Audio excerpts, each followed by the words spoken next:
राधे राधे दोस्तों। आज की हमारी कहानी है माँ की चुप्पी। श्याम बचपन से ही अलग था। वह ज़्यादा बोलता नहीं था, पर बहुत कुछ महसूस करता था। उसका घर छोटा था, पर जिम्मेदारियां बड़ी थी। पिता रोज मजदूरी पर जाते थे, माँ घर घर काम करती थी। श्याम अक्सर दरवाजे पर बैठकर माँ का इंतजार करता था। उसे माँ की थकान दिखती थी, पर वह कुछ कह नहीं पाता था। माँ मुस्कुरा देती थी और श्याम समझ जाता था कि आज भी माँ ने अपने दर्द को चुप्पी में छुपा लिया है। श्याम स्कूल जाता था, पुरानी किताबें, फटे जूते, पर आंखों में सपने थे। मास्टर अक्सर कहते थे, यह लड़का अगर पढ़ गया तो अपने पूरे घर की किस्मत बदल देगा। माँ यह सुनकर भगवान को याद करती थी और पिता चुपचाप आसमान की तरफ देखते थे। समय बीतता गया, श्याम बड़ा होने लगा। गरीबी वही की वही थी, लेकिन उम्मीद जिंदा थी। एक दिन पिता बीमार पड़े, काम छूट गया, घर में चूल्हा जलना मुश्किल हो गया। माँ ने अपने कंगन बेच दिए। श्याम ने यह सब देखा। वह पहली बार उसे समझ आया कि बचपन कितनी जल्दी खत्म हो जाता है। पिता कुछ महीनों बाद चल बसे। घर में शांति छा गई, ऐसी शांति जो दिल को तोड़ देती है। माँ ने रोना नहीं किया, बस एक कोने में बैठकर श्याम का सिर सहलाया और कहा, अब तू ही मेरा सब कुछ है। श्याम ने उसी दिन मन में ठान लिया कि वह माँ को कभी रोने नहीं देगा। पढ़ाई पूरी कर उसने शहर का रास्ता पकड़ा।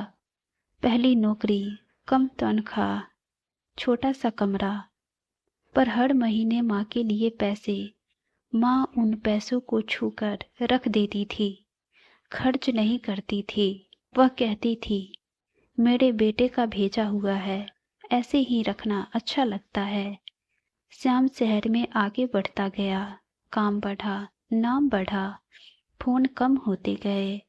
माँ हर शाम दरवाजे पर बैठती थी, सोचती थी, आज बेटा फोन करेगा, पर कई शामें बिना आवाज के गुजर जाती थी। गांव वाले कहते थे, तेरा बेटा बहुत बड़ा आदमी बन गया है।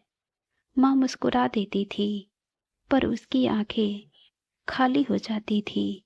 एक दिन माँ फिसलकर गिर गई, कमर में चोट आई।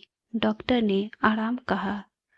माँ ने श्याम को कुछ नहीं बताया, क्योंकि वह नहीं चाहती थी कि बेटा परेशान हो। दर्द बढ़ता गया, पर माँ की चुप्पी और गहरी होती गई। श्याम फोन पर जल्दी जल्दी बात करता था। उसे लगता था माँ तो हमेशा वही रहेंगी। एक रात माँ ने परोसन से कहा, अगर श्याम आए तो कहना। माँ ने बहुत इंतजार किया। सुबह सूरज निकला, पर माँ की आंखें नहीं खुली। खबर शहर पहुंची। श्याम दौड़ता हुआ आया। घर वही था, आंगन वही था, पर माँ नहीं थी। श्याम जमीन पर बैठ गया। उसे पहली बार एहसास हुआ कि उसने माँ की आवाज नहीं सुनी। वह आवाज जो हर दिन उसका नाम लेती थी। आज श्याम के पास सब कुछ था, पर माँ नहीं थी। उसने माँ की तस्वीर को देखा और उसके अंदर कुछ टूट गया। वह समझ गया कि सफलता तब तक अधूरी है जब तक माँ मुस्कुरा रही हो। आज श्याम की कहानी में हर शब्द में माँ को ढूंढता है, क्योंकि मन की आवाज अक्सर बहुत देर से सुनाई देती है, और जब सुनाई देती है तब बहुत कुछ खो चुका होता है। अगर आप भी अपने माँ बाप को कल पर छोड़ रहे हैं तो आज रुक जाइए, क्योंकि रिश्ते दोबारा नहीं मिलते और चुप्पी हमेशा त्याग नहीं होती। कभी कभी वह आखिरी इंतजार होती है। माँ के जाने के बाद श्याम कई दिनों तक घर में ही रहा। वह उसी कोने में बैठता था जहाँ माँ शाम को दिया जलाती थी।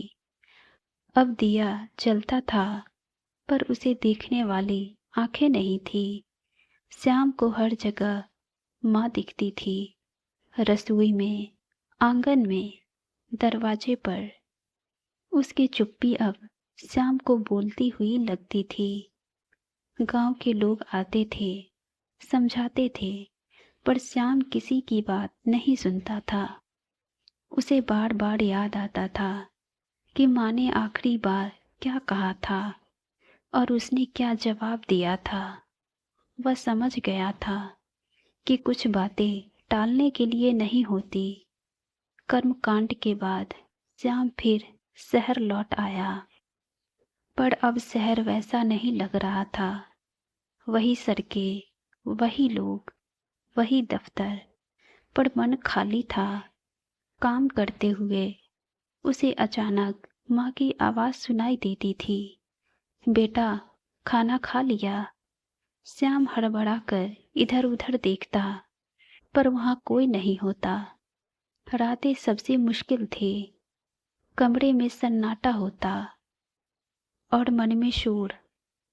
वह माँ की पुरानी तस्वीर निकालता और देर तक देखता रहता।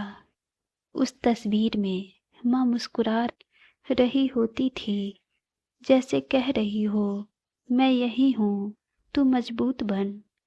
श्याम को पहली बार लगा कि माँ सच में उसके अंदर बस गई है। समय बीतता गया, श्याम फिर से काम में डूब गया, पर अब उसका नजरिया बदल चुका था।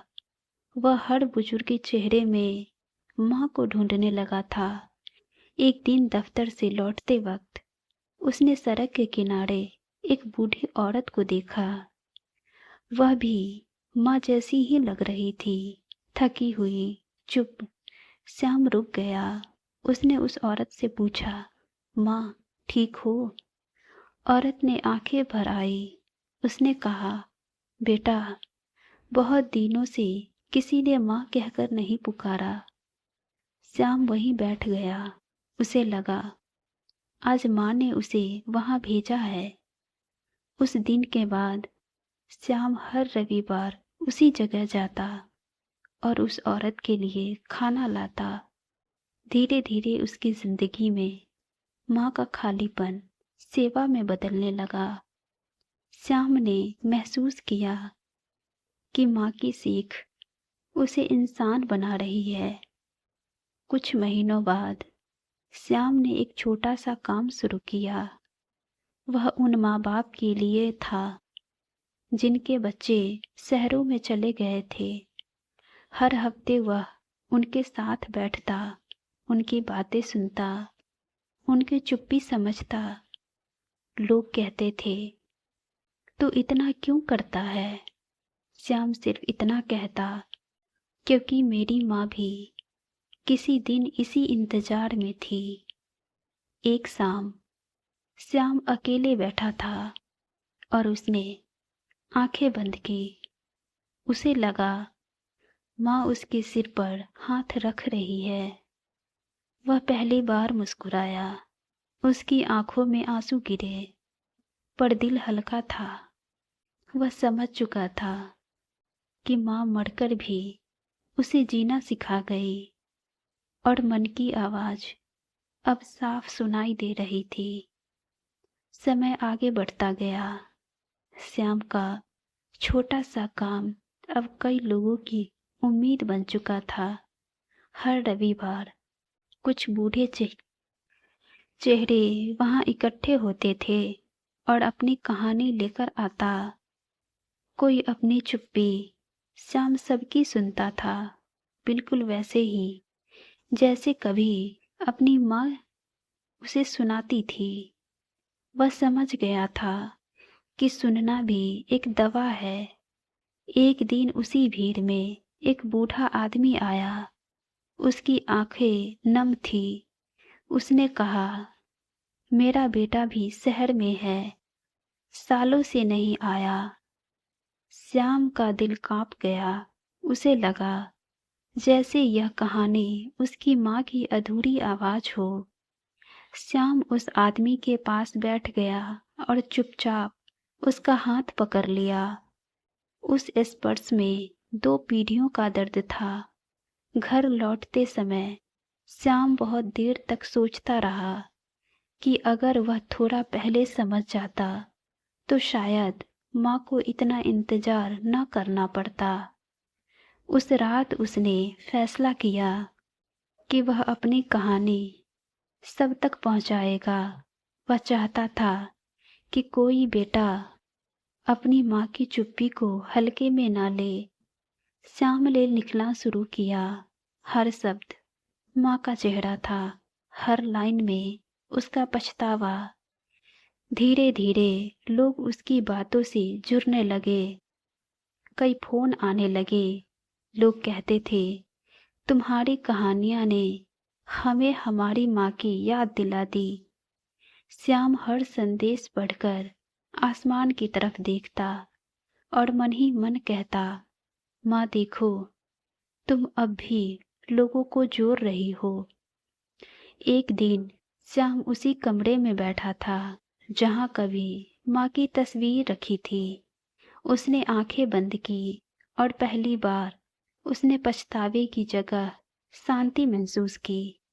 उसे लगा माँ मुस्कुरा रही है, जैसे कह रही हो, अब तू समझ गया, यही काफी है। श्याम ने उस दिन अपने काम का नाम रखा मन की आवाज, क्योंकि उसे जान लिया था कि जो आवाज हम सुन नहीं पाते वही हम सबसे सच्ची होती है। आज श्याम हर कहानी के अंत में एक बात जरूर कहता है, अगर आपके माँ बाप आज आपके साथ हैं तो समय निकालिए, उनकी चुप्पी सुनिए, उनके पास बैठिए, क्योंकि जब मन की आवाज हमेशा के लिए शांत हो जाती है तो जिंदगी में सिर्फ खालीपन रह जाता है। इस कहानी से हमें यही सीख मिलती है कि माँ बाप की चुप्पी को कमजोरी मत समझो। अक्सर वही चुप्पी सबसे बड़ा त्याग और आखिरी इंतजार होती है। कहानी दिल को छू गई हो तो लाइक, शेयर और सब्सक्राइब ज़रूर करें। धन्यवाद।